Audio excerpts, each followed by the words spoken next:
Bienvenue à notre 5e Meetup DesignOps de chez Front Guys. Donc, avant, juste quelques mots sur Front Guys. On est une agence spécialisée en front, donc du design jusqu'au dev front, avec une orientation autour de DesignOps, donc l'organisation du design dans les entreprises, à travers les outils, les process, la collaboration et la culture du design. Dans ce cadre-là, on organise donc des meet-up pour développer une communauté DesignOps et on essaye d'explorer les différents thèmes qui nous paraissent pertinents autour du DesignOps. Et pour démarrer notre premier meet-up de l'année, on s'est dit que parler de content design serait un bon démarrage parce que le content design, c'est vraiment une stratégie et une organisation. Donc c'est vraiment un sujet DesignOps aussi. Et ça, c'est un peu mon gut feeling, c'est que ça va être un des grands sujets de 2023. On va y revenir après. Et donc, on a la chance, le plaisir et l'honneur d'accueillir Chiara Angori et Cassandra Deliby qui vont se présenter. Chiara, je te laisse dire quelques mots. Ouais, bonjour tout le monde. Du coup, je m'appelle Chiara, je travaille comme content designer chez Casavo, du coup, dans l'immobilier. Et avant, j'ai travaillé chez Doctolib, du coup, dans l'e-santé. De formation, je suis traductrice, mais j'ai débarqué dans les content design il y a plus ou moins 2 ans. Et moi, du coup, c'est Cassandra. Je suis content designer chez Criteo, qui est une boîte dans l'adtech, la première licorne française, d'ailleurs, Criteo. Ça fait bientôt 1 an et demi que j'y suis. Je suis également professeure en fait, du UX Writing au Gobelin et dans un organisme de formation qui s'appelle le Laptop. Ça fait plus de 3 ans et demi là maintenant que je suis dans le UX Writing et le Content Design. Et avant ça, je suis arrivée par le design de service et l'accompagnement de startups en seed, notamment dans une agence d'innovation. Ouais. Merci beaucoup. Alors, pourquoi on a choisi ce sujet? Donc, j'en ai dit quelques mots, mais vraiment parce que 2023, le design et le content, ça va être une grande love story. Et première raison, c'est que sans content design, il n'y a pas de user experience. Je pense qu'on en fait le constat aujourd'hui. Il y a une standardisation des interfaces, des parcours, des produits et des services digitaux. Et qu'est-ce qui différencie aujourd'hui 2 services de l'un de l'autre quand ils sont concurrents? C'est la qualité du content. Ça, c'est la première raison. La deuxième, c'est une information, mais les gens savent lire. En fait, on entend beaucoup ce discours que les gens ne lisent plus, ne savent pas lire, etc. Or, moi, mon point de vue, c'est qu'on n'a jamais autant lu. En fait, on lit des SMS, on lit des mails, on lit des Slack, des Teams. On est en permanence en train de lire et être confronté à du contenu. Et donc, pour cette raison-là, aussi, il y a une exigence qui s'est formée. Je pense que aussi l'attrait du hip-hop aussi est un des marqueurs aussi du goût des mots du public, des gens. Et donc, on a un attrait là-dessus. Hein, je fais une référence à Dynasty, Love, Peace and Unity. Pour ceux qui savent, ils se reconnaîtront.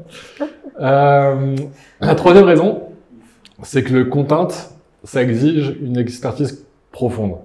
Demain, je peux pas me déclarer content designer, en fait. C'est une breaking news. En fait, ça demande vraiment des vraies compétences. On l'a vu, Cassandra et Chiara se sont présentés. C'est des gens qui ont un parcours dans l'écriture, qui ont aussi, quand on fait des visios avec Cassandra, on voit sa bibliothèque derrière elle et on sent qu'il y a quand même un attrait du mot. Et pour travailler au quotidien, le choix d'un mot, d'une phrase bien sentie, bien ciselée, demande une expertise, demande un savoir-faire et une expérience. Et ça peut vraiment aider grandement à la conception. Je pense que ça va même au niveau de la tech, de partout. La 4e raison, c'est que le content, en fait, ça change les organisations de design aussi. Et c'est pour ça que c'est important d'en parler dès maintenant. C'est parce que on a un UX writer, on le fait intervenir à la fin, quoi, une fois que tout est fait. Et puis on n'est pas content de ce qu'il fait, il sert à rien. Enfin bon. Ça, c'est un peu les classiques que l'on entend, mais comme on entendait les mêmes choses, des UI designers ou des DA à une époque, ou des UX, en c'était moins un wireframe. J'ai l'impression que les content designers vivent un peu ce que les UX ont vécu il y a quelques années. Et aujourd'hui, on se pose la question, mais à quel moment, comment on les intègre? Et c'est pour ça aussi qu'on souhaitait vraiment faire un meet-up ce soir sur ce sujet et démarrer là-dessus l'année avec des bonnes pratiques. Et donc le premier sujet sur lequel on souhaitait parler, c'est Chiara, Cassandra. Si vous deviez expliquer le content design à une designer. Alors pourquoi une designer et pas un PM ou quoi? Parce que je pense qu'il faut déjà qu'entre nous, les designers, on fasse aussi un monde honorable et qu'on sache avec qui on travaille. En fait. Donc je sais pas, Cassandra ou Chiara qui... Je peux commencer. Je dirais, tu vois, le lorem ipsum, rien à voir. Pour moi, en fait, pour expliquer les content design en designer, je dirais c'est du design, mais fait avec en focus sur le contenu. Du coup, je n'irais même pas à dire c'est nous qui remplissons les maquettes de contenu, parce que c'est pas ça. Mais c'est repenser à l'expérience avec en focus sur les mots, ce qu'on veut dire, à quel moment et pourquoi. En fait, en ligne générale, avant de poser n'importe quel wireframe sur Figma, on a déjà une idée. On a déjà dans notre tête plein de mots qui viennent de l'user research, qui viennent des réunions avec les PM, etc. Et du coup, pour moi, c'est de là qui commence l'expérience et c'est mettre les wireframes en pensant au contenu et à l'histoire qu'on veut raconter. En fait, ça complète un peu, je pense, ce que tu veux dire. Ce que je dis souvent aux designers, notamment en cours, c'est le principe même de faire qu'est-ce que c'est que de faire du UX writing, c'est appliquer la même rigueur méthodologique que tu appliques pour faire tes wireframes jusqu'au mot. C'est vraiment aller tirer cet ensemble méthodo que tu connais, qui est d'aller faire des recherches utilisateurs pour comprendre un petit peu mieux là comment ils vont s'exprimer, qui vont être de repenser ton contenu, repenser tes maquettes pour englober l'aspect mot, c'est aller tester ton contenu. Enfin vraiment, c'est passer plus ou moins par les mêmes étapes que celles que tu connais d'habitude, mais en allant jusqu'au mot et pas en t'arrêtant en disant bon, les écrans sont posés, on va calquer les mots dessus. Maintenant, ça va suivre. C'est vraiment partir de ce postulat-là qui est prouvé qu'en fait, non, il faut apprendre déjà. Il faut comprendre plutôt comment les utilisateurs parlent, avec quelle poche de langage ils vont s'exprimer, quelles sont leurs tendances, et après seulement réfléchir à quel type de contenu et donc quel type de wireframe ou d'expérience va répondre à ce besoin de la façon la plus naturelle possible. Et donc ça veut dire que nous, en tant que UX, on va se baser sur un user flow ou un user journey ou une experience map, whatever les mots qu'on va choisir pour ce livrable-là. Est-ce que ça veut dire que vous, en tant que content designer, vous allez avoir ce que vous appelez storytelling, en fait? Est-ce que c'est notre user flow ou est-ce que vous vous basez sur le user flow de l'UX designer? Moi, perso, je me base énormément sur les flows des designers, pour le coup. J'ai un format que j'aime bien, que j'appelle la Content Experience Map, qui est en fait une brique qu'on peut ajouter à l'expérience map telle qu'on la connaît, où en fait, je me base sur les mêmes informations, l'état émotionnel de l'utilisateur, les éventuels points de friction, les opportunités, enfin vraiment, je fais ce travail-là, sauf que je vais y rajouter, du coup, des rapports très content, donc c'est-à-dire quel est le message qu'on a vraiment, nous, envie de transmettre, parce qu'on n'écrit pas dans une tour d'ivoire, on n'écrit pas que pour les utilisateurs, on fait valoir la voix d'un produit aussi. Donc, quel est le message que tu as envie de faire passer? Est-ce qu'il y a d'éventuels points de friction qui sont propres au contenu? Et dans ce cas-là, quelle tonalité, quel positionnement il vaut mieux avoir à chacune de ces étapes? Donc moi, pour le coup, en tout cas dans ma pratique, je me colle énormément à ce que font les designers. Je me base sur les user flows, on les retravaille ensemble. J'ai pas trop, et après c'est peut-être aussi une pratique personnelle, je sais pas si toi ça change, mais j'ai pas trop cette notion de storytelling à proprement parler. Moi, j'ai vraiment une approche très centrée design, c'est on me brief, j'ai mes specs aussi, c'est juste que je vais les chercher en plus de chez les designers, les PM, je vais les chercher à la marque, au marketing, à tous ces gens-là. Du coup, quand tu t'intègres à ces démarches de design, du coup, donc c'est un ajout à toute cette démarche.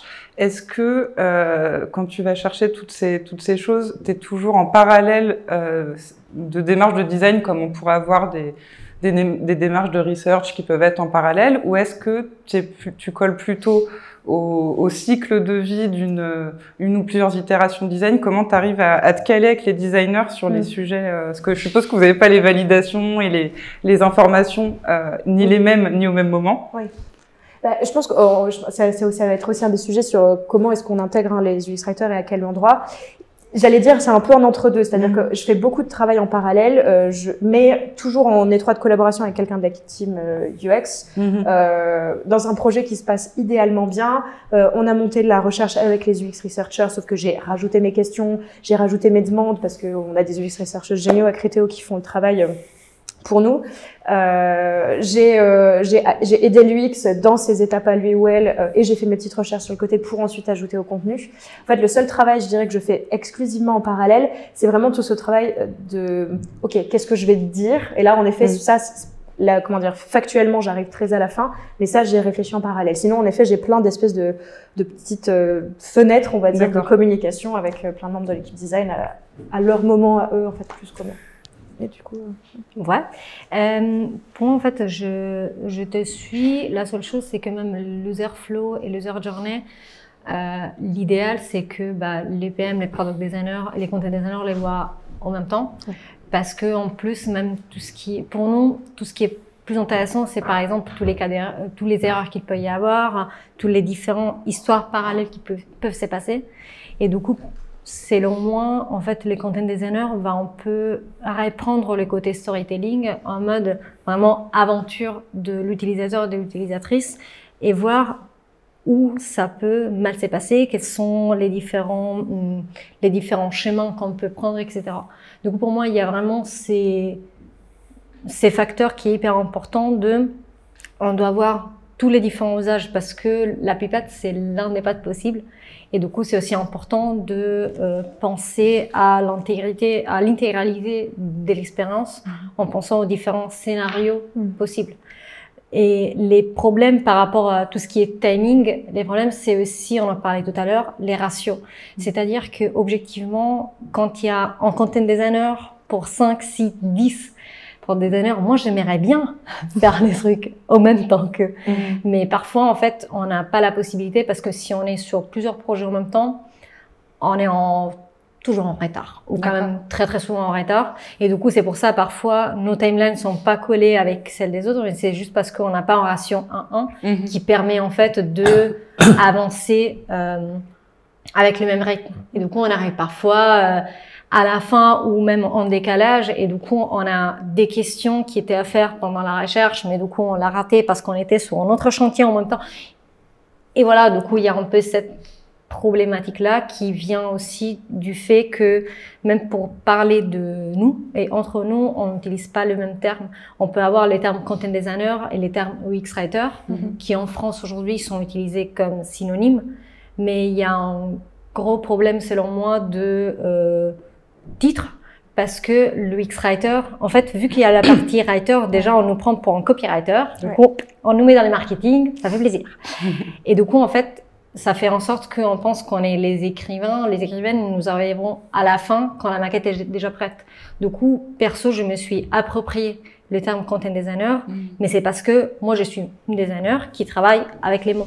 Mais avec les termes UX writer, j'arrivais toujours à la fin. Ça n'a pas changé grand chose, mais ça aide à aller dans cette direction. En termes de stature, tu as quand même vu une différence entre le moment où tu te présentais en tant que UX writer et en tant que content designer? C'est plus facile à protéger. D'accord, ok. Parce que en soi, si tu vois designer, moi je suis pas writer, je suis designer. C'est juste qu'avant j'avais le mot content. Et c'est marrant. Du coup, quand on parle de content, de quoi parle-t-on précisément? Est-ce que c'est, entre guillemets, que les mots? Ou est-ce que ça va aller au choix des illustrations? Ou comme on peut le voir dans le livre de Gladys Zandowski, sur l'architecture de l'information? Est-ce qu'il y a le choix des images aussi qui rentrent dans votre scope? Quel périmètre vous mettez? Il y a tout. C'est-à-dire que pour moi, en fait, les content designers cherchent à mettre les moins de mots possibles, cherchent en fait à réduire et à faire en sorte que la structure soit simple et facile et puisse être comprise sans problème de la part de l'utilisateur et de l'utilisatrice. Du coup, en fait, pour moi, les choix des images, par exemple, ça peut aider dans ces sens-là. Par exemple, j'ai eu un cas quand je suis arrivée chez Casavo où on m'a proposé un test, une page qui était vraiment en pavé des textes. Et du coup, en fait, on s'est dit, bon, ça va pas marcher, mais quand on a commencé à voir, en fait, on a dit, ah bah, du coup, c'est différent, on peut les diviser en 2 cartes. Ok, les 2 cartes, ça reste, il y a quand même beaucoup de mots. Ok, est-ce qu'une illustration pourrait nous aider à enlever la charge mentale? Parce que c'est vrai ce que tu disais tout à l'heure, que les gens lisent, mais les gens scannent aussi. Ouais. Du coup, même rajouter avec les mots, avec les icônes, avec les illustrations, tout ce qui peut être autre, et même parfois tu mets un texte, parfois tu mets une vidéo, parfois tu cherches aussi d'autres manières de manier les contents, que ce soit avec une illu, que ce soit avec une image, ou que ce soit avec du texte, ou aussi en tableau, ça peut être tout n'importe quoi. Mais pour moi, en fait, les mots sont un outil, il faut voir comment les gérer et comment rendre l'information plus compréhensible. Et du coup, il y a 10 milliards de formes qui sont possibles aujourd'hui, heureusement. Ouais, c'est une approche que je conçois beaucoup en creux. En effet, je suis très axée mots et architecture de l'information, mais en fait, mon travail principal, c'est aussi dire, là, les mots, ça suffira pas, ou ce sera pas pertinent. Et c'est vraiment de dire, bon, là, en effet, une carte sera sera un contenu qui sera pertinent, etc. Moi, je m'intéresse beaucoup moins aux illus, etc. Parce que, encore une fois, on a des UI et DA chez Criteo qui sont brillants et qui font ça très bien. Mais par contre, c'est vrai qu'en effet, c'est plus moi qui ai tendance à tirer la sonnette d'alarme en disant là, vous êtes mignon, mais tout ce texte-là, il peut être remplacé par quelque chose d'autre. Donc c'est vraiment plus en creux. J'ai plus tendance à renvoyer la balle quand c'est. Donc l'UX writing serait plus une brique de votre panoplie en fait, c'est ça? Exactement. Ouais, beaucoup. Et c'est intéressant ce que tu disais, c'est très vrai. Les gens scannent en fait sur une page. En moyenne, on estime qu'ils lisent que 20% du contenu que vous mettez sur une page. Donc tout l'enjeu, c'est aussi de s'assurer que sur les 20% qui soient lus, en moyenne, ça dépend des contextes, etc.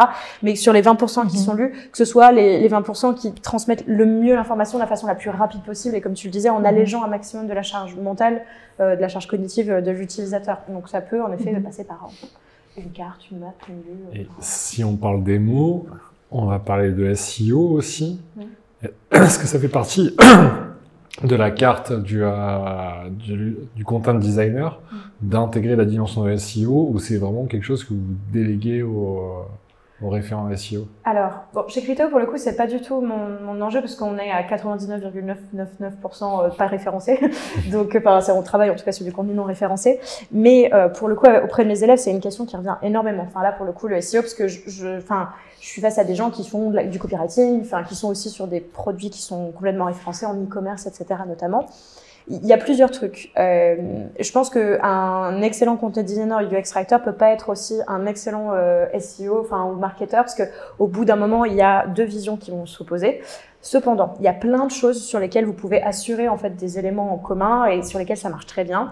C'est-à-dire que par défaut, si votre recherche elle est bien faite, si vous allez parler le langage que vont parler les gens, en fait par défaut, sachant que BART, l'algo Google qui référence, se focalise de plus en plus sur les structures cognitives. En fait, si vous répondez à quelque chose de naturel, si vous construisez bien votre page, si vous la focalisez autour d'éléments cognitifs qui soient semblables et parlés par vos utilisateurs, en vrai, vous assurez déjà une grosse partie de cet enjeu SEO. Et c'est ce que j'arrête pas de dire à mes élèves. Il faut pas, par contre, tomber dans des travers.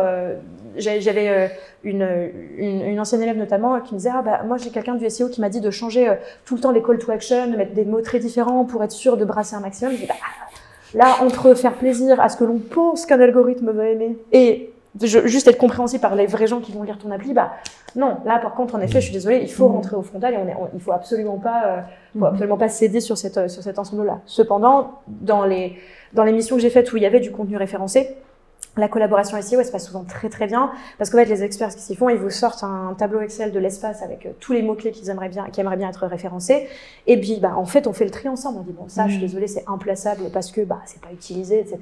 Si tu as plus envie de te positionner sur tel ou tel sujet, je te propose peut-être de créer une page à part qui parle de ce sujet, mais là dans le flow utilisateur ça fait pas pertinent. Ça reste une discussion en principe. Et c'est souvent facile du coup de gérer avec le SEO et cette démarche du coup plus centrée utilisateur qui est pas toujours intégrée au SEO selon les équipes aussi, d'avoir cette démarche pour leur expliquer un peu ce que vous avez fait, on va devoir le modifier, des fois beaucoup, pour que ça colle aussi à ce qu'on veut pour nos utilisateurs. Comment vous amenez ça sans justement qu'il y ait de friction? Je pense que Chiara, tu l'as vécu aussi. Énormément de notre travail, c'est de l'évangélisation. Donc tout l'enjeu et ce que je conseille le plus aux content designers, c'est vraiment en fait, plus vous embarquez quelqu'un tôt dans votre processus, moins il y aura de problèmes en aval. Et donc, l'essentiel, vraiment la première chose que vous devez faire quand vous arrivez en poste ou sur une mission comme ça, c'est d'identifier toutes les personnes qui potentiellement auraient leur mot à dire sur le même contenu que vous. Marketeur, SEO, etc. Ça, on y viendra un petit peu plus tard, mais pour recentrer, donc un content designer, pour poser un peu le paysage, vous êtes des gens qui avaient un art des mots, un art d'architecture de l'information, qui êtes en capacité de discuter avec les gens du marketing, du SEO, des designers. Vous êtes vraiment On est fort, hein. des octopus du design. Mais en soi, c'est normal aussi parce que le contenu, il est partout. Du coup, en fait, on se retrouve à parler avec plein de stakeholders différents, mais parce que on n'est pas les seules personnes dans la boîte à devoir manier du contenu. Du coup, c'est dans notre intérêt, dans l'intérêt de la boîte qui tout marche bien. Après, en fait, on fait trop souvent du management de projet, quoi, parce que on est en train de mettre les bonnes personnes dans les conversations, de faire parler les deux personnes, les personnes qui sont jamais parlé de leur vie alors qu'ils bossent exactement sur le même projet. Du coup, il y a beaucoup de ça, parce que autrement, en fait, si on travaille de notre côté, c'est raté. On a tellement besoin de parler aux gens et de voir comment tout est organisé que sinon c'est impossible. Et pour revenir à l'histoire du CEO, il y a aussi un autre sujet. La plupart de ce que nous on fait, c'est caché, entre guillemets. C'est dans les flows, c'est dans des parties que de toute façon vont pas être référencées. Et du coup, c'est pour ça aussi qu'on peut se permettre de ne pas prendre en compte les besoins de CEO. Parce que en fait, de toute façon, on sait que ça va pas être considéré. Ce qui nous aide aussi à faire un peu ce qu'on fait. Très clair. Et pour continuer ce sujet, vous parlez de vous identifier rapidement et d'identifier rapidement les personnes. On va pouvoir creuser ça, parce que là, le sujet numéro 2 qu'on voulait traiter avec vous, c'est comment c'est organisé aujourd'hui dans votre entreprise. Ou dans celle que vous avez pu aussi rencontrer par le passé, et si vous trouvez que ça vous semble une bonne approche ou pas aussi. Ça peut être intéressant. C'est bon de faire passer des messages. C'est ça, on est là pour ça. Je peux commencer. Alors, du coup, les contenus. Alors, si je parle de content design, c'est très simple. Je suis la seule content designer dans l'équipe. Et pour combien de designers? 12. Mais ah oui. En fait, je pense que c'est intéressant ce qui s'est passé chez Casabo, c'est-à-dire que pendant les derniers quarters, du coup, je suis arrivée en septembre dernier, j'ai travaillé qu'avec un tribe, du coup, qu'avec 3 ou 4 product designers. Et du coup, là, je suis en train petit à petit de scaler les contenus, scaler les content design, mais en fait, je travaille étroitement avec deux tribes, mais c'est parce que ils font une feature qui connecte les deux. Du coup, c'est une expérience en termes de buyer match, en fait, pour faire parler les personnes qui doivent acheter une maison et celles qui doivent vendre une maison. Et du coup, c'est pour ça que ça a du sens que je suis dans les deux, Et sinon, pour le reste, ça reste helpdesk, content design system, il y a des moments de workshop, du coup, on cherche un peu à scaler de ces points de vue-là, parce que sinon, c'est pas gérable. Et surtout, si j'ai bossé avec les 12, je ferais que du travail en superficiel, parce que t'as pas le temps de creuser les sujets. Du coup, ton travail ne change presque rien, et tu fais l'UX writing 5 minutes avant que l'histoire passe en dev. Du coup, pas ouf en soi, en termes d'expérience. Et sinon, pour tout ce qui est content, les contenus éparpillés un peu partout. Du coup, il y a des copywriters, par exemple. Il y a des personnes qui s'occupent côté marketing, mais plutôt de réseaux sociaux, etc. Du coup, après, comme toute organisation, il y a plusieurs points de contact qui travaillent avec que ce soit les FAQ, que ce soit la landing page, etc. Nous, chez Criteo, du coup, c'est très différent parce que c'est une boîte gigantesque. On est 5000, donc on est 3000 sur la base française, je crois. Donc, c'est quand même assez conséquent. On est une équipe design d'une quinzaine de personnes maintenant, à peu près.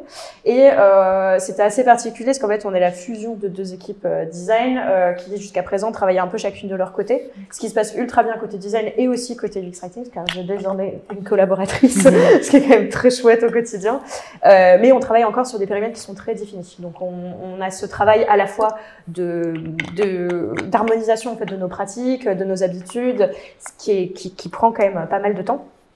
Et on a quand même nos zones d'intervention. Dans ce type de grosse boîte, en fait, je pense que c'est le cas partout. L'enjeu principal, c'est de pas siloter les pratiques, d'être sûr que les équipes aient l'autonomie de faire ce qu'elles veulent, mais aussi qu'elles partagent un set de pratiques. Et c'est d'autant plus important pour le design. Ce qui fait que nous, du coup, c'est ça, moi j'interviens avec... j'ai 6-7 designers à peu près avec lesquels je bosse régulièrement, mais on n'est pas divisé en squad ou en tribe. C'est vraiment une pratique plus holistique, oserais-je dire. Enfin, voilà, on touche un peu à tout, les designers y compris. Donc voilà, et ce qui est super intéressant, c'est que c'est une équipe qui est en train vraiment de grandir et de scaler, parce que pareil, c'est une pratique qui s'est fondamentalisée. On a assis notre façon de s'insérer dans les process et tout. Et le content design en fait énormément partie. En fait, c'est avec mon arrivée notamment qu'on a vraiment commencé à fondamentaliser tous ces process. Ce qui est super intéressant. On pourra peut-être y revenir après, mais on est notamment en train de détacher les notions de content designer versus UX writer dans comment est-ce qu'on intervient, dans ce que l'on fait, etc. Et donc, du coup, pour reboucler en parallèle de ce que tu disais, moi, du coup, j'interviens vraiment, en fait, j'ai cette double casquette, en effet, très prod, UX writing, où je suis vraiment attachée aux designers, je suis leur projet comme je peux. Enfin, voilà, j'essaie d'être au kick-off, j'essaie de les aider sur les wireframes, j'essaie d'arriver le plus tôt possible, de briefer l'UX, etc. Et j'ai aussi ce côté très content design, donc beaucoup plus, enfin, en tout cas, chez nous, c'est comme ça qu'on le différencie, très stratégique, la mise en place d'un content system, la qualification globale, des flows, des parcours, etc. Donc, un travail un peu plus, d'échelle un peu plus haute, quoi. Alors, ça m'intéresse, si tu peux, parce que les coulisses, cet après-midi, on était en réunion ensemble, enfin, on a fait plusieurs réunions ensemble cet après-midi, et lors de la réunion d'équipe, tu as commencé à présenter le content design, le content system, pardon, excuse-moi. Et du coup, quelle est ta vision de l'organisation autour du content system, en fait? Quel est ton projet avec ça? Content system, c'est mon bébé. Enfin, vraiment, c'est dans le sens où c'est le content system, si vous voulez, je le vois un peu comme le bras armé contenu d'un design system. Donc, c'est vraiment intégrer de façon organique l'ensemble des composantes et des guidelines de contenu dans tous les outils que vont utiliser les écrivains et les designers chez Criteo. Donc, l'idée, c'est de mettre en place des guidelines, de les tester auprès des utilisateurs, de les valider, de les intégrer et ensuite de les casser en petits morceaux atomiques, en fait, pour les intégrer dans des composants. Et du coup, c'est une vision qui est très, qui est très touche à tout, on va dire, du content system, et c'est vraiment, les guidelines de grammaire, de glossaire partagé, etc. Tout ce qui est guidelines d'internationalisation, c'est-à-dire que comment est-ce que culturellement on va pouvoir casser ces guidelines aussi en fonction des marchés sur lesquels on s'adresse, comment est-ce qu'on écrit pour un contenu qui a vocation à être traduit aussi, enfin, il y a plein de sujets. Comment est-ce qu'on répond et on module aussi notre voix produit en fonction de l'état émotionnel de notre utilisateur, en fonction de la plateforme sur laquelle on est, parce qu'on est une multiplateforme. Et enfin, quels composants on met dans les mains des designers et comment est-ce qu'on s'assure que l'ensemble des guidelines de contenu répondent vraiment à leurs besoins. C'est-à-dire au moment où ils disent comment j'écris un titre, ils ont déjà la réponse pile à l'endroit où en fait ils sont en train de créer dans leurs UI kits, etc. Donc moi vraiment c'est un projet qui est assez titanesque, mais c'est vraiment pour moi c'est l'aboutissement, je pense aussi d'un travail en tant que content designer, c'est de mettre en place et d'entretenir, et c'est ça ce qui est super important, un système vivant, itératif, où on rassemble l'ensemble de ces guidelines et on les rediffuse à l'endroit où la plupart des gens qui designent ou écrivent auront besoin de la trouver. Et c'est aussi par rapport à ça, le fait que nous, on vienne travailler sur un design system, ça nous permet aussi de être considérés dans... on va dire, au même degré qu'un designer. C'est-à-dire que la preuve pour un product design, la preuve que les content designers et les UX writers peuvent donner de leur propre travail, c'est d'aller contaminer, en fait, les design systems qui est déjà présent et faire voir, en fait, comment ça marche.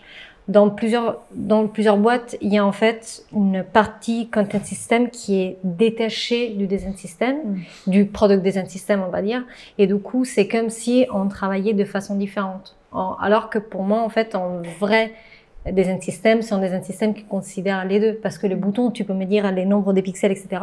Mais si tu me dis pas ce que je dois écrire dedans, ça reste un peu vide. Ça reste un peu comme ça. Et du coup, il y aura toujours une partie du content system qui n'a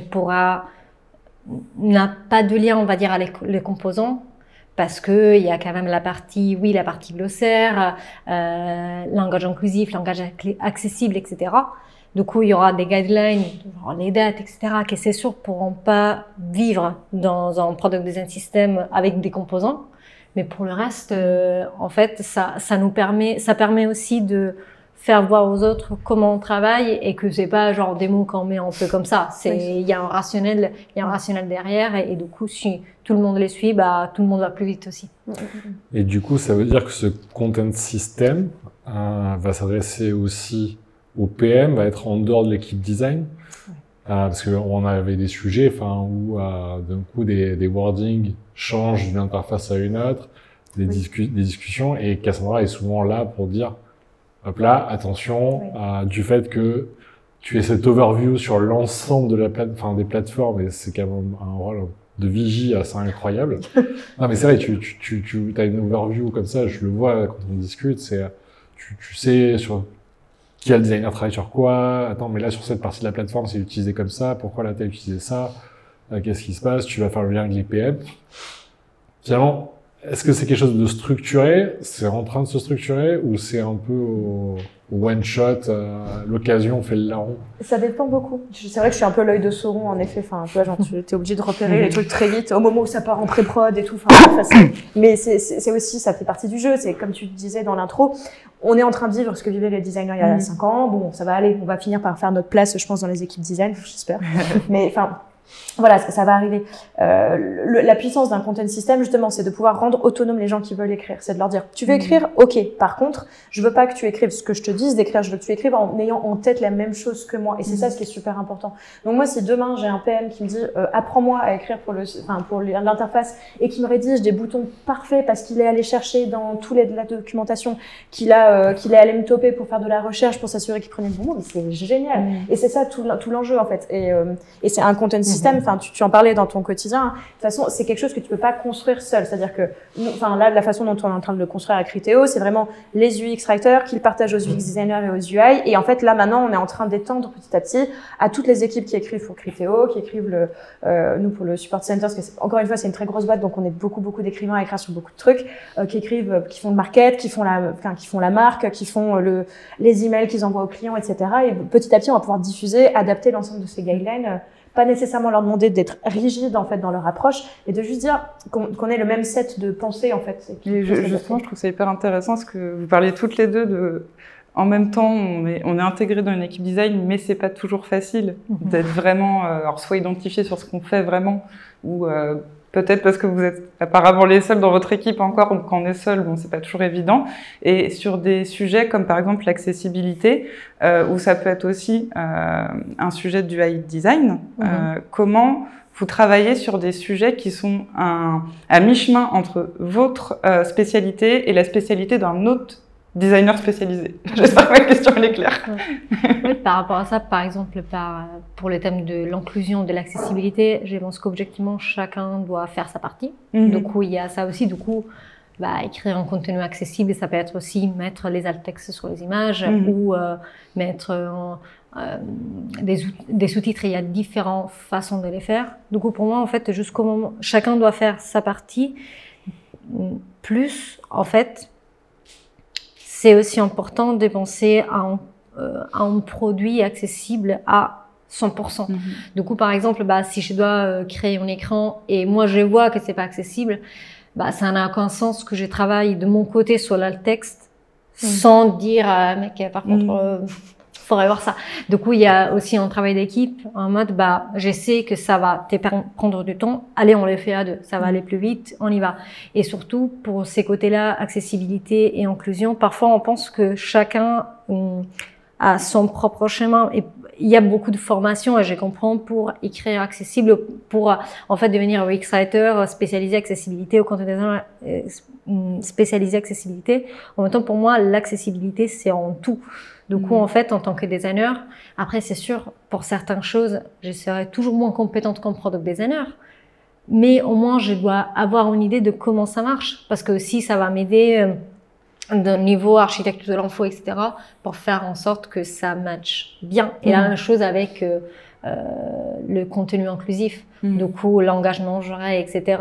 Même l'engagement genre, si j'en ai besoin, comment est-ce que je peux l'organiser, comment écrire un formulaire. Il y a beaucoup de choses où en fait on voit que les deux expertises, elles doivent travailler ensemble parce que sinon tout seul, dans le meilleur des cas, on fait 50%. Tu disais au début que vous bossiez rarement toute seule parce qu'en fait vous êtes souvent à mi-chemin d'autres expertises en fait où il y a besoin d'apport du coup régulier pour votre travail. Moi c'est ce que je comprends, c'est que des fois je me dis ça doit être pas évident d'être seul dans ce rôle-là dans une boîte, mais on a tellement apparemment, et ça c'est cool, besoin de collaborer. Parce que j'allais vous poser la question, est-ce que des fois vous vous sentez pas trop seul ou comment vous faites pour vous faire challenger? Je sors les mouchoirs. Pour vous faire challenger par quelqu'un quand on est le seul content designer de son entreprise. Se faire challenger, il n'y a pas de problème. Mais de manière peut-être permanent.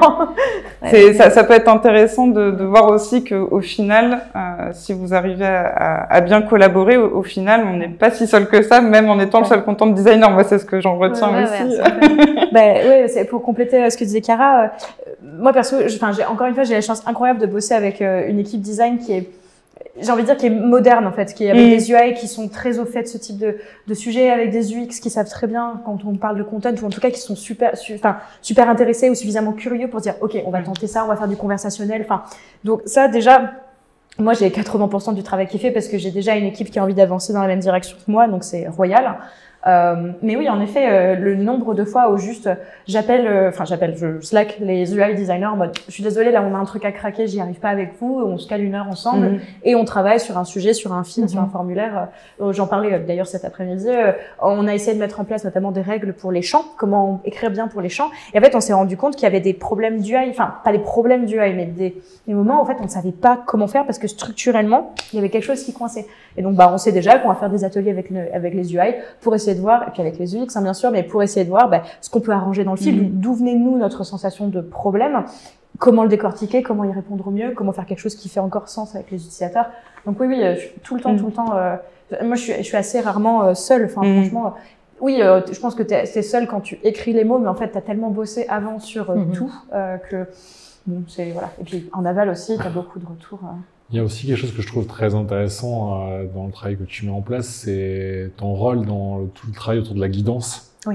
Donc qui est plutôt un terme, on va dire, très UX en fait en soi. C'est les heuristiques de Nielsen, bien guider l'utilisateur, etc. Et pour avoir fait des workshops où tu étais stakeholders, tu as amené cette expertise-là et tu as insisté beaucoup sur la guidance en amenant des guidelines, etc. Comment ça s'est organisé justement ton rôle autour de la guidance en fait Non, c'est une bonne question.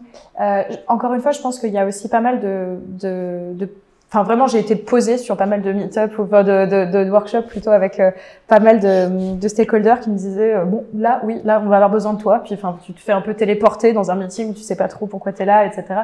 Donc, je pense que un des trucs qui est le plus important, c'est d'avoir des head of design ou lead UX ou lead product, en fait, qui vous placent dans ces trucs-là. Où ils disent, il y aura du contenu, c'est évident, il vaut mieux que tu arrives le plus tôt possible sur ces sujets-là. Donc ça, déjà, c'est super important. Donc moi, déjà, sur ces sujets, j'ai eu cette chance-là, encore une fois, c'est vraiment d'avoir été positionnée dessus par mes leads, en fait, très tôt. Parce que elles remarquaient qu'il y allait avoir ce besoin et tout. Je pense que Criteo, il y a aussi un historique qui est différent, c'est-à-dire qu'on est une solution qui est très, très technique. C'est une solution aux possibilités qui sont quasiment infinies. Et donc, en fait, notre travail, c'est vraiment juste de traduire la possibilité technique en quelque chose d'activable pour un utilisateur. Et donc, cette notion de guidance, ça fait vraiment partie de notre ADN. Elle fait vraiment partie de nos enjeux. Et côté produit, pour le coup, c'était une évidence, en fait, d'être positionné là-dessus. Et encore maintenant, pour le coup, c'est une initiative qu'on partage avec les UX. On a 2 ou 3 PM sur le sujet. On a une équipe, nous, qui s'occupe des contenus du support center. Donc, il y a encore un autre type de contenu avec lesquels on est. Et ça, c'est une collaboration qui, toutes les semaines, on s'appelle au moins 1 heure pour discuter de ces sujets et faire avancer. Donc, c'est intense, mais oui, ça fait vraiment partie, je pense, de notre ADN parce que très tôt, on s'est dit, en fait, on ne pourra pas faire sans ce contenu supplémentaire pour expliquer ça. Mais je pense que c'est aussi très propre à notre solution, pour le coup. Et dans votre organisation du content dans votre entreprise, à quel moment vous intervenez en fait? À quel moment vous êtes pingé? Est-ce que c'est dans les phases de cadrage? Est-ce que c'est encore dans la phase Tu parlais de discovery, enfin de research, etc. À quel moment précisément du parcours, aujourd'hui, vous en êtes en fait? Avant. Avant. Le Le sujet, on a même pas, la boîte n'a pas encore été fondée, on doit être là. Non, en fait, je pense que dans plusieurs boîtes, en fait, on nous demande, vous intervenez quand? En fait, si vous posez la question, ça veut dire qu'on est probablement intervenu un peu trop tard. Ouais. Ça veut dire qu'en soi, on doit être là quand les PM est là et les product designers est là. On doit être là à partir du début parce que comme on doit créer une expérience, on doit tout savoir parce que sinon on va faire la chasse à l'info H24 et ça s'en perd des temps monstres. Mais du coup, pour moi, c'est pour ça que je disais avant, en fait, l'idée c'est que on doit être là à partir du moment où on commence à vaguement parler du fait que ça peut exister. Après, bien évidemment, comme on est sur plusieurs projets en même temps, c'est compliqué. Mais en fait, quand on arrive, même juste les wireframes sont reposés ou même juste la recherche a déjà commencé, qu'est-ce que tu veux que je fasse? Si on arrive trop tard, en fait, c'est frustrant pour moi parce que j'arrive tard et du coup, je dois aller à la chasse à l'info. Et c'est frustrant pour l'équipe parce que je donne, en 20% de ce que je pourrais donner. Parce que j'ai pas le même niveau d'info et du coup, en fait, je peux pas faire un miracle si je suis pas dans la boucle à partir du début. Ouais, complètement. Ça, c'était quelque chose que j'avais dit aussi il y a quelques temps. C'est si je suis pas dans la pièce quand le product designer ou l'UX est briefé, vous avez déjà perdu du temps et perdu de l'argent. C'est évident. Enfin, vraiment. Et ça, c'est une vérité. Et je le disais aussi beaucoup en freelance. En freelance, je sais que ça surprenait beaucoup. J'étais freelance il y a 3 ans, donc on était vraiment sur un peu les premiers balbutiements de l'UX writing. Enfin, on savait pas trop encore ce que c'était. Je pense que maintenant, quand même, il y a pas mal de boîtes qui attendent cette compétence aussi. Et j'étais très surprise que je vendais systématiquement et en impondérable, je vendais des jours de recherche en même temps. Donc je me présentais même au tout début comme UX researcher et UX writer en même temps, parce que en fait, j'arrivais chez mes clients, ils me disaient bon oui, tu nous fais, on a 12, enfin je sais pas, on a 120 écrans. C'est quoi ton tarif à l'écran? En fait, c'était un peu ça, cette discussion qu'on avait. Ouais. Et moi, je disais, non, vous n'avez pas compris. Déjà, il va y avoir un tarif pour la recherche, parce que là, j'ai au moins, je pense, 5 jours et demi de recherche, si vous n'avez pas de recherche utilisateur existante, ou au moins, il faut que je rattrape, ce qui a été fait, il faut que j'aille poser des questions, faut que je fasse mon travail correctement. Et après, on va parler des mots seulement, maintenant. Et c'était une position qui était assez, ambitieuse, c'est-à-dire que en fait c'est vrai que ça m'a coûté des clients à cette époque-là, mais franchement je trouve que encore maintenant c'est un impondérable. Enfin, faut vraiment être là le plus tôt possible. Et est-ce que petit à petit on vous inclut plus facilement en amont avec le métier qui commence à se faire connaître mieux? Il voit la différence surtout. Ouais, c'est ça. Parce que là par exemple tout à l'heure j'étais sur un projet que j'ai pas traité, j'étais juste sur la fin localaise mais juste pour vérifier que tout allait bien. Oula.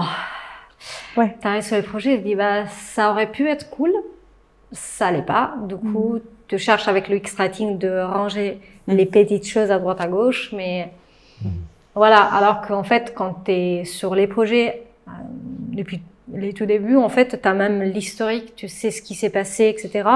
Et du coup, pour moi, la meilleure pub, c'est les autres qui peuvent te la faire. C'est les product designers et les PM.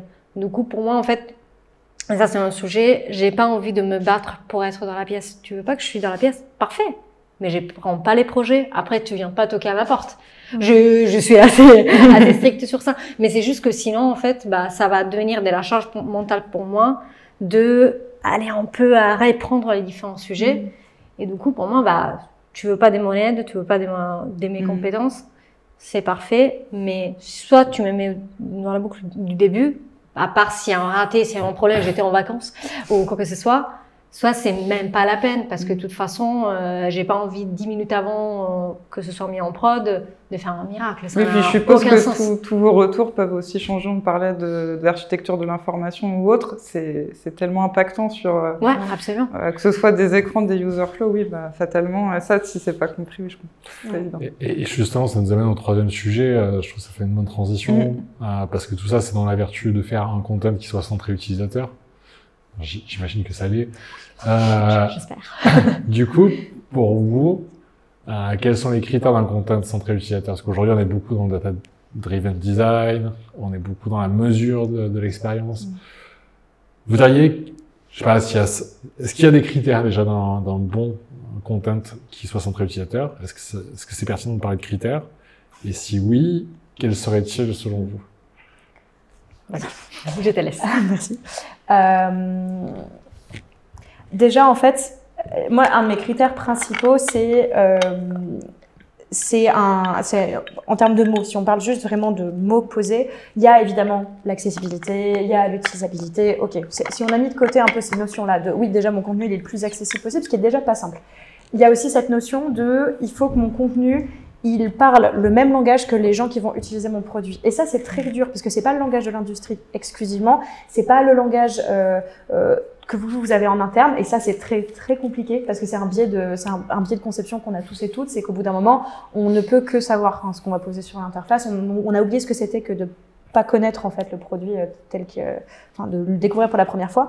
Et donc du coup, il y a vraiment cet enjeu pour moi, et c'est un des enjeux majeurs. Bien sûr, un contenu le plus utile possible, qui arrive pile au bon moment, pile au bon endroit. Bien sûr, un contenu le plus simple, le plus accessible possible, ok.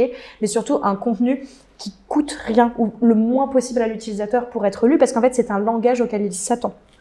Et que si on n'a pas le choix, si pour des raisons X ou Y, dans l'industrie ou dans notre produit, on a des termes ou des terminologies, des façons de parler qui sont nécessaires, qu'on est obligé de poser, qu'en tout cas, il ou elle ait les moyens d'apprendre en fait, tout simplement, sans polluer son expérience. Ça, pour moi, vraiment, c'est ça. Mais si je devais y avoir des critères, en effet, c'est vraiment ça. Donc, un critère d'humilité quelque part. En fait, il faut pas qu'on vous voit, quoi. Il faut pas que votre travail soit. On est des écrivains ratés, hein. Ah ouais. C'est vraiment. En fait, mais. C'est drôle par rapport à ça. Je me rappelle, j'étais en train de revoir sur mes, en fait, j'avais fait un test utilisateur où il y avait la vidéo aussi. Et du coup, en fait, je vois une dame qui était en train de faire une expérience, de faire devant un écran. Je l'ai vu vraiment, il y avait le téléphone. Quand elle a fait ça, j'étais oula, là j'ai raté un truc. Ouais. Parce que en fait, il y a des critères, genre la conversion rate, il y a ça aussi, on peut très bien voir par rapport à ça, qu'est-ce qui marche le plus, etc. Il peut y avoir des A/B tests, il y a plein de façons, mais après, ça reste beaucoup côté quali. Soit on fait vraiment des recherches utilisateurs, on a l'utilisateur et on l'entend parler, on l'entend en train de nous raconter ce qu'il est en train de voir, quelles sont les problématiques, etc. Soit en fait, c'est un peu compliqué de dire cet écran, il marche par rapport à quoi? Parce qu'après, tu peux avoir le temps que la personne a passé dessus. Mais si c'est un écran avec plein d'infos, ou si la personne ne doit rien faire, même si elle passe beaucoup de temps dessus, peut-être c'est pas si grave, peut-être il y a une raison, etc. Et après, pour moi, en fait, c'est pour ça que j'ai des écrivains ratés. Mais pour moi, en fait, le facteur qui va me dire qu'un écran a marché, c'est juste d'avoir une personne à côté de moi qui l'utilise sans rien me demander, en étant autonome. Petit truc, perso, mais genre, il y a mon beau-père qui a 65 ans. J'ai fait officiellement partie de la famille française de mon copain parce que j'ai un rond de serviette à mon prénom. Voilà, très important. Mais du coup, même voir que lui, dans le site, il était là, j'ai fait... J'ai tout cassé. Je sais pas, non mais, regarde. Non, là, ça dit erreur, du coup. Et du coup, t'es là en mode, en fait, pour une personne comme moi, c'est évident, mais ça l'est pas pour d'autres personnes. Du coup, le fait de rendre aussi des personnes autonomes, j'ai, une personne de la famille qui a 80 ans, elle est rentrée en Uber. Mais pour moi, en fait, c'est génial le fait qu'une personne devient autonome. Et du coup, ça veut dire que la partie contenu, la partie expérience, too much. Et c'est pour ça que les critères et les contenus centraux utilisateurs, c'est le fait de rendre le contenu accessible, mais non pas à des gens, on va dire, comme nous. À des gens qui sont plus âgés, à des gens qui ont des handicaps différents types, des gens qui ont juste la pression qu'on doit utiliser la technologie, etc. Donc pour moi, c'est un peu ça, le fait de rendre ces personnes indépendantes et leur permettre de faire tout ce qu'elles veulent sans problème, avec moins de problèmes que d'habitude. Mais c'est vrai que c'est un travail que je faisais plus en tant que freelance parce que, encore une fois, chez Criteo, on sert quand même des clients qui sont particuliers, qui sont souvent des spécialistes de leur domaine, etc. Donc, il y a un accompagnement, mais qui est différent. Mais pas mal de clients dans le B2C notamment, quand je leur demandais qui sont vos clients, c'est classique, start-up qui est en train de monter, c'est tout le monde nos clients. C'est tout le monde vos clients? D'accord. Eh ben, on va tester auprès de mémé de 85 ans pour voir si elle comprend votre texte. On va tester auprès de personnes dont le français, c'est une langue qu'il ou elle ne connaît que depuis 6 ou 8 mois, parce qu'apparemment, c'est vraiment tout le monde votre contexte. Et là, tout de suite, on les voit, hop, pas lire un peu. Non, en fait, c'est du CSP+, qui vit en ville. Ah, d'accord. Bon, ok, on peut commencer à travailler. Mais, de façon plus sérieuse, dans mes élèves beaucoup aussi, on discute pas mal avec des technical writers, il y a pas mal de gens qui bossent dans les services publics. Et ça c'est une vraie cible universelle. C'est des gens qui vont travailler avec des dictionnaires de 1500 mots, pas plus. Parce que, en fait, il n'y a pas le choix. Il faut décrire l'ensemble de l'expérience dans un langage qui est le plus simple possible. Il faut vraiment énormément accompagner l'utilisateur. Et comme tu dis, c'est une question d'autonomie aussi, qui est super importante un peu. Si tu commences à avoir on commence à t'appeler au support, si tu commences à avoir ces types de remarques-là, ça veut dire que ça marche pas. Et c'est pour ça, même les supports en général, c'est hyper important parce que s'il y a un truc qui marche pas, eux, ils vont le savoir en premier. Parce que on va les appeler, on va dire pourquoi ça marche pas, pourquoi il y a cette problématique, etc. Et du coup, c'est pour ça que c'est hyper important de ne pas travailler tout seul de notre côté, mais de mettre des points réguliers ou même des Slack avec des personnes qui travaillent tous les jours avec les utilisateurs qui les voient, qui les entendent. Parce que sinon, nous, on pense, cet écran, c'est parfait, alors que eux, ça fait la 15e fois ce matin qu'on l'appelle parce qu'ils ne comprennent pas, quoi. Je vais faire un peu de provocation, mais tous ces critères-là, c'est des critères qualitatifs. Il n'y a pas de critères quantitatifs. Or, on est à l'ère du quantitatif aujourd'hui. Du quantitatif, c'est même en fait, même tu peux changer les boutons, les labels d'un bouton et avoir plus de conversion rate, par exemple. Ok. Il y a la personne qui clique, mais si après la personne comprend pas ce qui se passe, l'effet qu'elle a cliqué, ça marche pas. Mais il peut y avoir ça, il peut y avoir moins d'appels au support, il peut y avoir de la data. Des conversion rate par les boutons, ou même on a changé les flows chez Casavo pour faire un valuation flow, du coup pour évaluer son propre bien. Et en fait, on a fait un changement des UI qui a fait augmenter de je ne sais pas combien de milliers d'euros, parce que du coup, en fait, là, on a travaillé les contenus avec les designs et du coup, on a eu ça. Mais en fait, vu que c'est très rare qu'on travaille juste sur les contenus parce que les contenus, on n'écrit pas des lettres, c'est inclus dans les designs, c'est un travail d'équipe. Du coup, je pense qu'il y a des trucs qui vont aider à un meilleur conversion rate ou à moins de dépenses côté marketing. Mais c'est tellement tout ensemble que les développeurs aussi, ils peuvent dire c'est moi qui ai fait ça, et ils auraient raison parce que c'est un travail d'équipe. Est-ce que du coup, quand vous faites des A/B tests pour par exemple vérifier si tel contenu c'est mieux avec telle partie du contenu comme ci ou comme ça, est-ce que vous faites partie là des stakeholders? Est-ce qu'on pense à vous en parler? Est-ce que c'est plutôt vous qui faites la démarche? Comment ça se passe pour ce genre de sujet en prod pour tester plusieurs choses? Nous, en tout cas, chez Criteo, on a un process d'A/B test qui est pas mal, qui est pas mal monté pour le coup. En fait, ce qui est très chouette, c'est qu'on est toujours en train de courir après un A/B test à faire. On n'a pas d'A/B test en cours. Bon, allez, il faut qu'on lance quelque chose, etc. Et donc, moi, comme les UX, on a un backlog d'A/B test. Ça tombe très bien. J'ai 12 trucs à tester. Donc oui, non, ça pour le coup. En tout cas, encore une fois, je pense que j'ai beaucoup de chance vis-à-vis de l'équipe de design, mais c'est quelque chose pour le coup sur lequel je tiens beaucoup. On a même testé deux versions par exemple d'une boîte où juste on testait l'approche de contenu légèrement différente, un peu plus poussée. Pour rebondir sur le côté quanti, en fait, je pensais beaucoup à ce que vous disiez aux A/B tests en fait par rapport à ça, parce que je suppose qu'en termes de même hiérarchie d'infos ou de wording, même si ça suffit pas malheureusement pour être sûr, mais ça peut donner une tendance qui permet, je suppose, après vous de pousser peut-être plus d'études selon, après on va peut-être plus sur de la stratégie après, mais ça reste, du coup, oui, vous êtes intégré aux A/B tests. Ouais. Ok. Ouais. Moi, mon ambition, en tout cas, c'est vraiment de continuer à en faire énormément.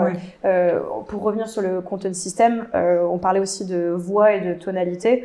Moi, vraiment, mon ambition est quelque chose que je suis en train petit à petit de monter, c'est vraiment d'aller tester même les tonalités qu'on emploie. C'est-à-dire, ok, là, j'ai modulé la voix du produit comme ça parce que je pense que mon utilisateur se sent comme ça. J'ai donc utilisé telle et et telle structure, tel et tel champ lexical, telle et telle façon de faire, et ben je vais tester cette version-là et cette version-là, et je vais voir laquelle marche le mieux. Ou alors je vais juste voir si l'utilisateur en effet a l'air de bien répondre et dans l'état émotionnel que l'on a envie aussi de créer ou qu'on a envie d'encourager chez notre utilisateur. Et si c'est un succès, bon bah je boucle et je peux valider ma structure, le champ lexical que j'emploie, etc. Enfin vraiment, on parle de data driven en effet, mais c'est qualitatif data driven pour le coup à fond, ça c'est sûr. Merci. Et ben c'est notre dernier sujet, il me semble bien.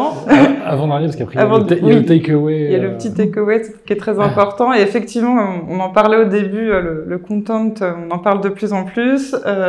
Notre voyant nous a prédit que ça serait le gros focus de 2023, et je le souhaite parce que moi aussi, je pense que ça va aussi pas mal exploser. Et quels sont, selon vous, les challenges du content cette année? ChatGPT. Ah bah oui, ça aussi. Hein. Alors, objectivement,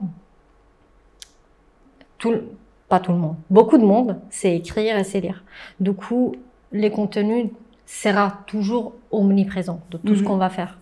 Il y a des outils comme par exemple ChatGPT en soi d'intelligence artificielle qui vont selon moi vraiment faire la différence entre les différents content designers. Moi, en venant de la traduction, je vois vraiment tout ce qui est traducteur avec son gros dictionnaire qui écrit à la main et traducteur qui utilise des tools, du coup, des outils qui vont l'aider, du coup, avec mémoire des traductions, etc. Du coup, pour moi, tout ce qui est intelligence artificielle, ça va pas remplacer, ça va pas nous remplacer, mais ça va devenir un outil incontournable. Moi, je me rends compte que j'utilise souvent ChatGPT, mais surtout pour voir s'il répond à la question que je lui pose de la façon dont je m'attends. Du coup, par exemple, si par exemple je veux tester, je sais pas, un titre ou je veux tester une question que je veux mettre dans un sondage, si moi je lui demande un truc et lui me répond totalement autre chose, je dis bon, s'il me répond autre chose, c'est quand même plus sûr que c'est moi que je me suis trompée plutôt de lui. Du coup, bon, ça veut dire que par exemple, je dois la remanier. Du coup, j'essaye et je vois si ça va plutôt dans cette direction-là. Mais il y a 10 milliards d'outils qu'on peut utiliser, même Google Trends, il y en a 10 milliards. Mais pour moi, en fait, il n'y a même pas de débat. Ces outils-là vont pas nous remplacer, mais les personnes qui vont les utiliser, elles vont nous remplacer parce que on gagne des temps, on gagne d'énergie énorme. Et aussi parce que le contenu, il est partout. Donc, à un moment donné, faut accepter qu'on peut pas être tout seul et que faut utiliser différents outils qui nous permettent de mieux travailler. Là, tu parlais de traduction notamment. Moi, je pense que vraiment les enjeux 2023, et après, encore une fois, c'est parce que c'est mon dada et c'est vraiment les trucs sur lesquels j'aime bosser là en ce moment, mais pour moi, c'est vraiment, déjà, on l'a vu, ça fait 6-7 ans que le design se systématise. On est content designer, on est UI designer, on est UX designer, alors qu'il y a 7 ans, on était tous UX, UI, j'écris et j'intègre aussi un peu. Enfin, voilà. Et donc, il y a aussi cette notion de systématisation du design, et je pense qu'il va y avoir un peu on va finir par vraiment complètement, d'un point de vue content, englober ces méthodologies design. Et ça se fait déjà, on va continuer à l'appliquer, mais sur d'autres types de contenus que celui de l'interface, on va sortir un peu de ce type de notions. Il y a pas longtemps, j'ai bossé avec une boîte qui intégrait dans son flow l'ensemble des emails de confirmation qu'elle envoyait à ses clients. Et même, on a rebossé des templates d'emails dont il ou elle se servait pour parler à leurs clients en utilisant ce type de principe, en le composant de façon design. Et je trouve que ça, déjà, ça va être une tendance. C'est vraiment cette notion de quelqu'un qui dit, oui, bien sûr, on design bien un panneau. En fait, on peut faire du content design un peu sur tout et n'importe quoi. Donc ça, vraiment, pour moi, il va y avoir cette systématisation. Et du coup, pour rebondir sur la traduction, moi, franchement, de ce que je vois, je trouve qu'à l'heure actuelle, les meilleurs UX writers ou content designers, c'est des gens qui arrivent malgré tout de la trad d'interface, parce que c'est des gens qui savent exactement, qui sont dans cette espèce de mentalité de je sers et je transmets en fait l'intention originelle pour la réécrire dans l'interface. Et moi, je pense que il y a encore c'est comme tout, mais on a encore une vision très très occidentale du design, on a une vision très très occidentale du contenu à l'heure actuelle, et en fait, moi, je suis désolée, Criteo notamment est présent en Asie, est présent en Amérique du Sud, etc. Et culturellement, ce ne sont pas les mêmes façons de penser les interfaces, pas les mêmes façons de s'exprimer, etc. Et moi, la vraie tendance 2023, c'est ça, c'est aller justement continuer à faire glisser un peu tous ces presets design pour monter des guidelines, etc. qui soient super ajustés aux cultures, au marché, et ça, c'est quelque chose dont on manque encore, je trouve, cruellement à l'heure actuelle dans le content et dans le design en général. C'est que pour le moment, les études d'interface, elles sont faites en Amérique du Nord et en Europe, ce qui est chouette, mais ce qui n'est pas du tout le monde entier. Donc ça serait la personnalisation de ton contenu, vraiment liée à l'endroit, le langage de l'utilisateur. Exactement, à comment toi, tu as toujours utilisé le web qui est différente. Enfin, et après, il y a aussi le sujet de la localisation, c'est-à-dire, moi, par exemple, quand j'utilise Back Market, il y a des blagues que je ne comprends pas, parce que je suis pas française. Du coup, je vois la petite blague à la fin, je suis là. Je sais que ça doit être drôle, j'ai pas la ref. Je te rassure, même quand t'es français, tu les comprends pas forcément. Bon. Mais du coup, par exemple, là, il y a un grand sujet, parce que, par exemple, souvent, heureusement, on n'en a pas parlé aujourd'hui, parce que copywriting, UX writing, comment ça marche. Et du coup, pour moi, il y a aussi la tâche du content design, c'est de faire sentir la personne à la maison, chez soi, bien. Quand elle utilise une surface, une interface. Du coup, parfois on nous demande, est-ce que je peux ajouter une blague, un truc? T'es là, oui mais non en fait. C'est pas le moment, c'est pas le contexte, etc. Et surtout, on est très influencé par notre pop culture. Et du coup, parfois, on oublie que les gens peuvent ne pas avoir les références et du coup, tu te sens comme en soirée où t'es là en mode donc faire je sais pas, les blagues, mais pas les mêmes sur toutes les interfaces. Les blagues, même, les garder, mais ça doit pas être forcément des blagues, mais même juste des refs où t'es là et tu sais pas trop. Et c'est pour ça, moi, en étant italienne, bon, je pense qu'à cette étape, ça s'est compris. En étant italienne, quand j'ai travaillé sur les interfaces, je me dis, je dois les faire pour une personne, déjà d'un certain âge, etc., mais une personne aussi qui n'a aucune idée de la culture. C'est-à-dire, tu peux savoir utiliser la langue, devoir utiliser un service dans une langue alors que c'est pas la tienne. Par exemple, Doctolib. J'ai travaillé chez Doctolib, les interfaces sont en français, mais il n'y a pas que les personnes françaises qui parlent bien français qui savent l'utiliser. Du coup, c'est important aussi de voir ces côtés-là, de faire en sorte que ce soit accessible. Et du coup, accessibilité, c'est pas juste pour les personnes avec des handicaps, c'est aussi pour des personnes qui, en fait, connaissent la langue en livre de grammaire, mais ils n'ont pas toute la culture qui vient avec. Mais c'est intéressant parce que, bon, c'est un scoop, mais j'ai pas 20 ans. Et il y a des interfaces ou des fois des newsletters que je reçois et je me dis, ok, j'ai pas la référence en fait. Clairement, ça a été fait par quelqu'un d'une autre génération. Et en fait, ça pose l'action de la user centricity parce que finalement, être user centric, c'est prendre en compte Donc quand je vous entends, je me dis qu'en fait, vous êtes des content designers, des personnes qui vont remettre en avant la user centricity, peut-être qu'on a perdu par la systématisation du design aussi. Et l'industrialisation, parce qu'on est rentré dans l'ère industrielle du design digital, finalement, vous reposez cette question-là, et de la localisation, c'est super intéressant. Et il y a quand même le côté qu'on voit apparaître aussi Content Ops. Est-ce que c'est un des challenges pour 2023, ou est-ce qu'on est encore vraiment trop en avance de phase, là? Non, complètement. Il y a un excellent livre de Rachel McConnell qui est sorti l'an dernier, qui s'appelle Leading Content Design, si je me souviens bien, qui est génial. Enfin, vraiment, qui parle de tout ça, en fait, qui parle c'est une dame qui a, je pense, presque 20 ans d'expérience dans le contenu, et donc, du coup, qui a monté et fait évoluer sa pratique du contenu jusqu'à l'interface, évidemment, maintenant. Et, enfin, oui, non, on est sur un des grands sujets du moment. On voit beaucoup, moi, je le vois beaucoup dans le marché, enfin, dans les collègues que l'on a ou les partenaires du X-Writing. C'est une suite assez logique, en fait. Au bout d'un moment, oui, on veut systématiser la pratique, on veut former des équipes, on veut développer l'influence du content, on veut sortir du j'aime pas aussi, enfin voilà, et donc accompagner et donner un peu la puissance aux écrivains de pouvoir sortir de ces notions-là. Donc oui, ça va être super important. Moi, j'avoue que je ne sais pas encore à l'heure actuelle quelle tête ça va prendre, parce que je sais qu'il y a beaucoup, par exemple, il y a des content leads qui émergent beaucoup, comme UX lead ou UI lead, etc. Mais est-ce que ça va remonter est-ce que c'est quelque chose qui peut se détacher du design? Est-ce que c'est quelque chose qui doit exister en transverse? Moi, ça, c'est encore une question sur laquelle je Après, sais pas ça dépend peut-être effectivement des secteurs ou autres. Moi, par rapport aux secteurs dans lesquels je travaille, ce que je trouve hyper intéressant, et on le voit aussi dans les tendances design au global, c'est le fait de pouvoir de plus en plus personnaliser un produit. Souvent, c'est pas la chose qui passe en premier dans la liste, alors que c'est quelque chose pareil qui rejoint la user centricity.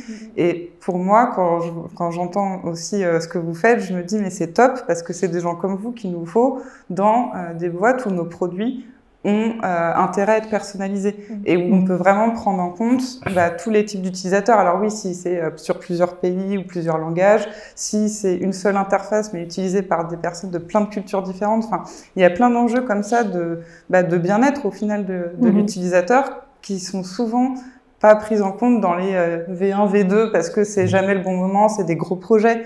On fait pas ça évidemment en 2 secondes et je trouve que ça aurait tout un intérêt du coup de pousser des content designers dans toutes ces boîtes où j'entends mais on veut de la personnalisation, on veut tout ça. Enfin, je trouve ça top. Ouais, complètement. C'est ça, c'est aussi sortir un peu du truc de que moi je trouve qu'il y a énormément dans les startups françaises aussi à l'heure actuelle qui est oh oui tu peux nous faire le ton de voix comme Alan ou comme Back Market là-bas. Enfin si tu as exactement les mêmes utilisateurs qu'Alan, peut-être pourquoi pas éventuellement, mais est-ce qu'on a encore ce type de débat maintenant? C'est ça ce qui est triste quoi. Par rapport à ça, par exemple, il y a en Italie une boîte qui travaille dans la mort, c'est honorance funèbre, je sais pas comment on dit. Pour en fait quand une personne meurt, tous les appels les pompes funèbres. Pompes funèbres, pardon, les pompes funèbres. Et du coup, il y a cette boîte là qui est très irrévérente. Et du coup, elle fait des blagues sur la mort, vraiment H24, mais des trucs drôles, mais vraiment des trucs bien faits. Genre, par exemple, quand il y avait fallait voter en Italie, rendez-vous aux urnes, et du coup, il y avait l'urnation. Des trucs comme ça. Voilà. C'est notre délire, hein, laissez tomber. Et du coup, par exemple, là, Rome, la ville de Rome a décidé de faire une pub en utilisant la voix du concurrent, alors que c'était... En fait, tu t'imagines pas ça. Et du coup, en fait, ça fait un flop monumental parce que même pour préparer la voix d'Alan, la voix de Milchim, faut la préparer. Tu peux pas te réveiller aujourd'hui et dire aujourd'hui je suis comme Alan et Mailchimp. Et du coup, c'est pour ça là c'est encore plus évident parce que c'était sur la mort. Du coup, voilà, faut quand même bien préparer son coup. Mais du coup, le fait d'utiliser la voix et de copier la voix, ça n'a aucun sens parce que c'est vraiment la personnalité de la boîte. Si demain, par exemple, Doctolib devient Tinder, tu peux pas utiliser la voix de Tinder. C'est pas le même produit, c'est pas le même but, etc. Et du coup, c'est pour ça, c'est hyper important de penser que oui, la voix, on peut la manier, on peut la créer un peu, mais c'est un travail de longue haleine. On peut pas décider que demain on devient drôle, alors que voilà, c'était pas le but au début, quoi. Ça m'était arrivé, j'avais accompagné un gros groupe d'assurance qui était un peu venu, qui faisait une formation, enfin moitié formation, moitié on va retravailler quelques flows avec vous et tout, qui est un format qui est super intéressant en vrai. Et c'est ça. Et la plupart étaient arrivés dans la salle en mode voilà, on se retrouve en compétition face à Alan, etc. Donc on veut changer, on veut être plus jeune et tout. Et en fait, juste on avait repris un peu leurs fondamentaux de voix, les valeurs qu'ils partageaient, etc. Et je dis, mais en fait, vous pouvez être rassurant auprès de vos utilisateurs, vous pouvez être sympathique auprès de vos utilisateurs, juste en n'essayant pas de vous réinventer. C'est-à-dire, on peut être rassurant en prenant les choses en main, en fait. Pas forcément en craquant une blague, parce que c'est pas qui tu es, en fait, tout simplement. On est des êtres humains, on réagit différemment à des situations différentes, et c'est exactement la même chose qui s'incarne ici, pour le coup. Donc, en fait, vous êtes quelque part un peu des psychologues, des maïoticiens, des gens qui ramènent les entreprises et les marques à eux-mêmes, en fait, finalement. C'est ça, t'es en train de challenges. Nous, on casse les délires, en général. On est vraiment en cassage des délires, en mode, tu t'es calme, Jean-Jacques, on revient à la base, tu reviens en truc carré. Parce que là, en fait, c'est pour ça, même la voix, etc., c'est pas notre travail. C'est-à-dire qu'il y a des boîtes qui font ça exprès de, créer une voix de la marque, etc. Du coup, donner ça aux content designers. Déjà, les content designers vont te casser les délires, oubliez pas. Et surtout, c'est un travail qui est vraiment côté marketing et qui est beaucoup plus large de ce que nous, on peut prôner de notre côté. Et du coup, même si ça devient l'un des outils qu'on utilise, le X-Writer, les content designers, va être neutre les 99% des fois. Du coup, on n'est pas copain-copain, ça a aucun sens de nous demander à nous, parce que on travaille pas dans tout ce qui est, par exemple, même que ce soit les pubs, que ce soit côté marketing, on n'est pas dans ça, parce que notre but, c'est vraiment prendre l'utilisateur par la main et l'aider à réaliser une action. On n'est pas dans les côtés promotion, du coup, même les trucs blagounettes, alors que le mec, il a fait un check, bah, on peut surjouer, quoi. Voilà. Oui. Et juste parce qu'on se dirige progressivement vers le temps des pizzas et des bières, avant de partir, je demande peut-être quels sont vos conseils pour débuter avec le content design. C'est-à-dire que demain, Marjorie ou moi ou Pierre a envie de se lancer dans le content design. Par quoi il faut commencer? Ou alors je suis head of design, je suis lead design, j'ai identifié le besoin mais je sais pas comment le prendre. Quels sont vos conseils pour démarrer? Ça dépend beaucoup des profils. Aux designers, je dis souvent, un peu ce qu'on disait tout à l'heure, ça reboucle à l'introduction, ce qui c'est juste tirer l'ensemble des principes méthodologiques que vous utilisez déjà jusqu'au mot. Maintenant, quand vous testez aussi les verbatims. Maintenant, quand vous faites des recherches, vous allez aussi les faire sur les tendances de langage naturel, pas juste sur le comportement, comment il ou elle va réagir dans telle ou telle situation. Écoutez vraiment comment il ou elle va parler. Déjà, faites cet ensemble-là déjà et vous allez voir qu'en fait, vous allez couvrir déjà quand même pas mal de terrain.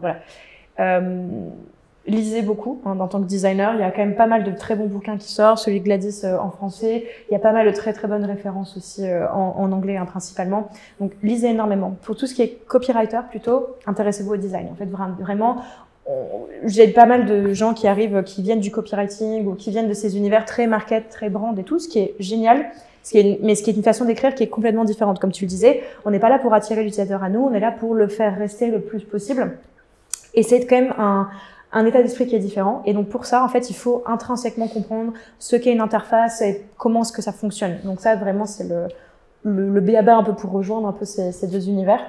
Et côté head of design, j'avoue que j'ai pas trop de conseils à donner à part entourez-vous d'expertise en fait. C'est ça, allez chercher, allez écouter un peu ce que disent les gens sur le sujet et repérer quelqu'un dont vous aimez particulièrement le travail, allez prendre un café avec, essayer de comprendre un petit peu mieux comment ils ou elles sont intégrés dans leurs propres équipes. Et puis trouvez-vous quelqu'un avec qui monter ce type de projet. Franchement, c'est ce que je... Et quels sont les arguments pour un head of design pour débloquer un budget pour recruter un content designer? Ouais. En fait, je pense que je l'ai vu passer récemment, c'est le coût du shadow design. C'était un truc qui était arrivé récemment. C'est un peu comme le design en général, c'est du coût en creux. C'est-à-dire, imaginez tout l'argent que vous êtes en train de perdre là à l'heure actuelle à faire des mauvais wordings, à ce que vos utilisateurs vous comprennent pas. Enfin, c'est exactement le même type d'argument pour moi, mais appliqué au coût. Ok. T'as tout dit. Déjà, alors, pour les personnes qui veulent commencer une carrière dans les content design, déjà go, parce que on n'est pas assez. Donc, il faut vraiment, ça nous arrange. Et surtout, après, oui, ça dépend de qu'est-ce que tu fais maintenant, ton point de départ un peu.